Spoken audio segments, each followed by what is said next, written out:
sometimes low moments when you won't want to get out of bed. You just want to stay there.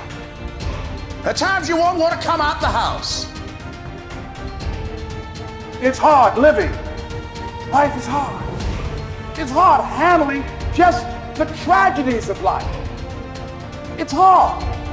When you're working on something and you put everything you have in it, and it doesn't work out, you lose your money and other people's money. It's hard. You will go through things, and while you're going through them, you can't understand why it's happening to you. See, the point is, you don't know how much future you've got. What's gone is gone. There's absolutely nothing you can do about it. Some of you have had divorces. Some of you have probably had bankruptcies. Some of you have had terrible things happen in the past. But what's gone is gone. It's in the past. And to spend your time focusing on the past is to spend the only thing that you've got, and that's what's right here, right now, because the sand never stops running. This is all we've got. And to spend your time now thinking of what happened there is making absolute certain that the future is going to be the same as the past. Now, I don't suppose many of us spend a lot of time thinking about that. A lot of us spend a lot of time making that error. Now, you can either accept that or you can get to work. That's all it is. You just begin. You do the math. You solve one problem, and you solve the next one. Whatever drama you may be dealing with, this is not the end of you. No matter what it is not the end. You can't quit now. And the only way out is through. All you do is you fall down, get back up again, fall down, get back up again, fall down, get back up again. That's how you win. You got to be bold in life, ladies and gentlemen. If you're not bold, if you're not standing up inside yourself, if you're not willing to call into being the highest and the strongest that's within you when you're facing life's challenges, life will trample you. But see, when you discover the truth of this goodness, this power that you have within you, that truth will set you free from ever being a victim in life. That truth will enable you to handle things with a level of equanimity that will surprise you. Getting unstuck means that you are going to start living life on your terms, rather than just gliding through every day on automatic. That you have a special power within, that you know that things are going to get better for you. You know that you can handle this. And because you want some different kind of results in your life, you've got to decide that I'm going to go all out. Now listen to me. I don't care what you're going through. If you're not dead, he ain't through with you yet.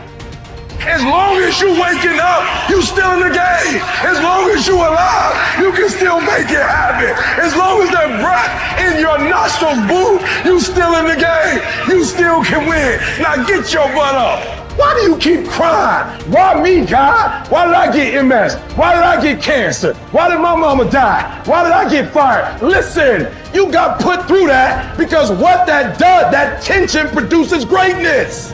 Stop running from it and run to it. Lions don't cry. Lions don't give up. Lions don't quit. Lions hunt. That's what we do for a living. We turn tragedy into triumph.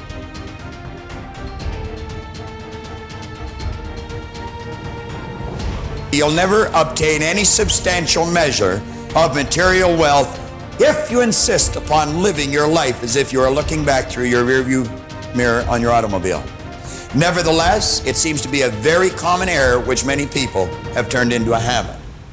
Let the dead bury the dead. Let it go. I don't care how bad it was, let it go.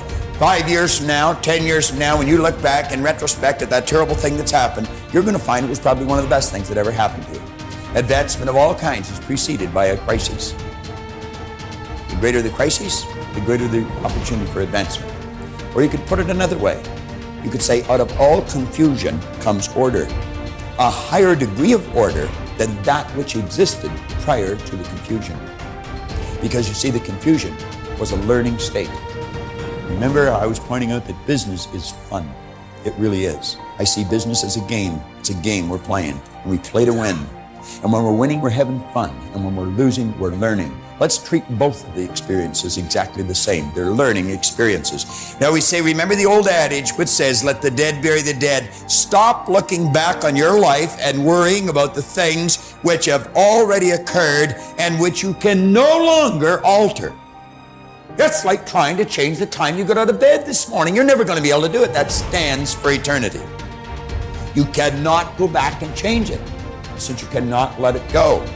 Pursuing that kind of mental activity will never lead to anything worthwhile, any worthwhile accomplishment in your life. You should understand, moreover, that all accomplishments in your life, you should understand, moreover, that all of the great achievers of the past have been visionary figures.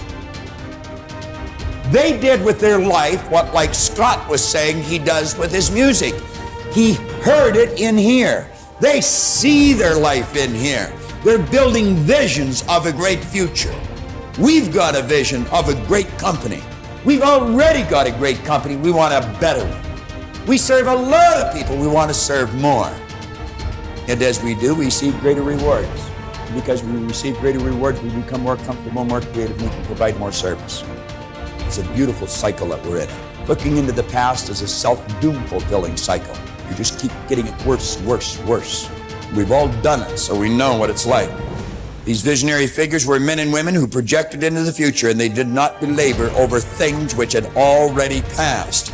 They thought of what could be rather than what already was, and then they moved themselves into action to bring these things into fruition.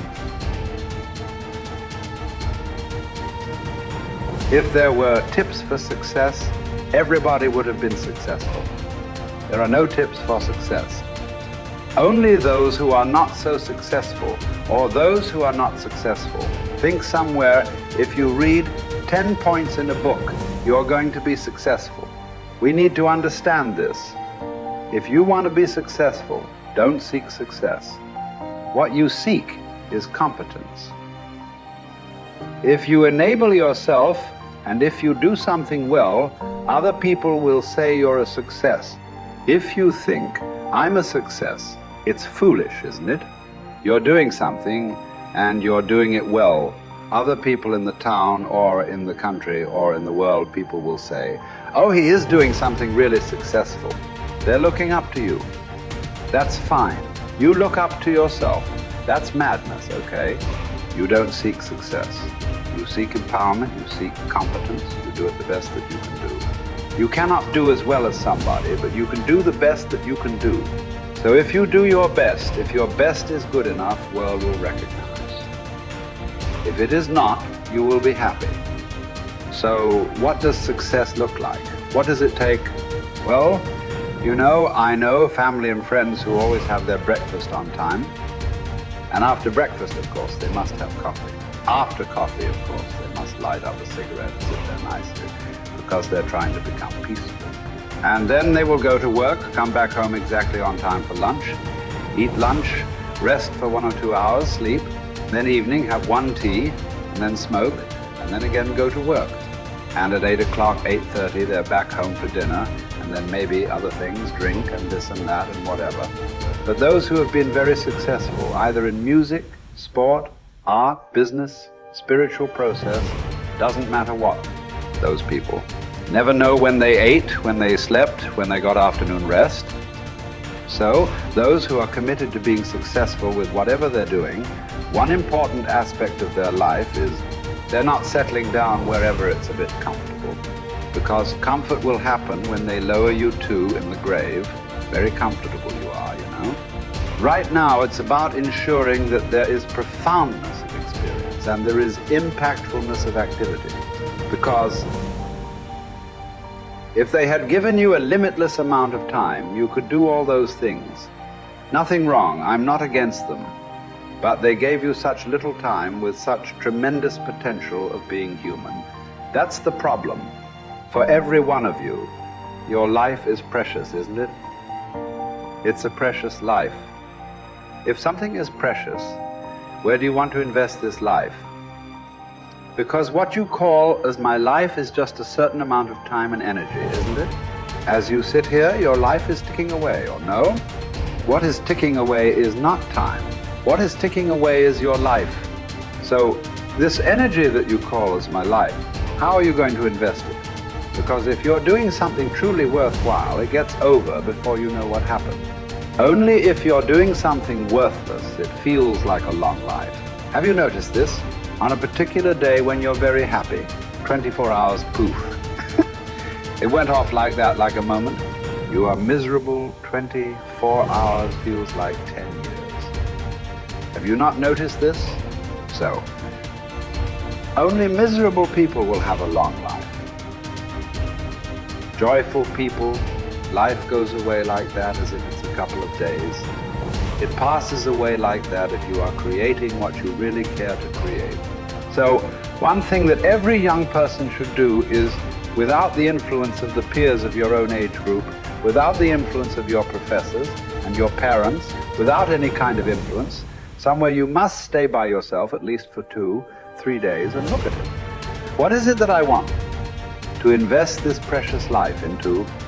What is it that will be worthwhile today and worthwhile after 50 years for me to invest myself into? You invest your life into that, whatever it is, however small, big, it doesn't matter. If you see that this is something truly worthwhile and you invest your life in that, this will be a life of fulfillment.